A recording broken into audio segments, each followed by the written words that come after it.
कर्म और भाग्य की कहानी। इस दुनिया में बहुत से ऐसे लोग हैं जो अपने काम करने के तरीके को अलग से करते हैं।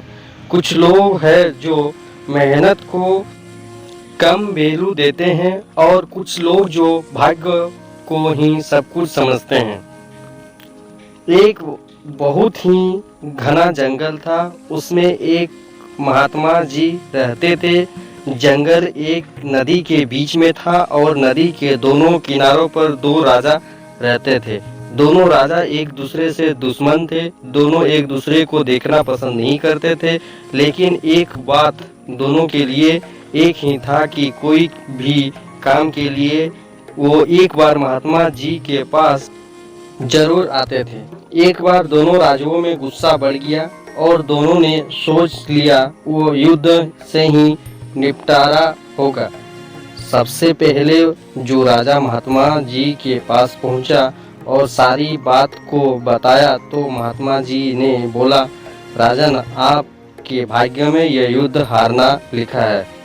राजा बहुत ही उदास हो गया और आशीर्वाद लेकर अपने महल में आ गया और सबसे बोला, कफन बांधकर ही निकलो, जो होगा देखा जाएगा।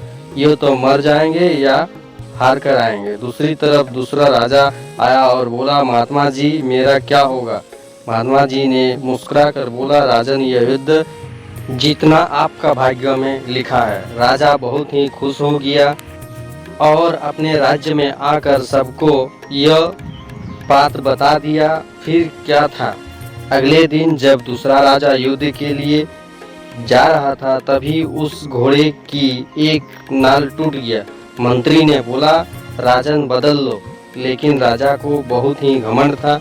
उसने बोला, हम तो युद्ध जीत रहे हैं, फिर चलो कोई बात नहीं है। राजा युद्ध में पहुंच गया और दोनों तरफ की सेना एक दूसरे पर टूट गई। थोड़ी देर बाद दोनों राजा एक दूसरे के सामने आ गए और दूसरे राजा के घोड़े का नाल टूट गया और पहले राजा जो कि हारने वाला था दूसरे राजा को बंदी बना लिया। जीत के बाद पहला राजा महात्मा जी के पास गया और बोला, आपने तो बोला था मैं हार जाऊंगा, लेकिन मैं तो जीत गया। फिर महात्मा जी ने कहा, राजन, आपके भाग्य में यही लिखा था, लेकिन आपने अपने मेहनत से अपने भाग्य को भी बदल दिया।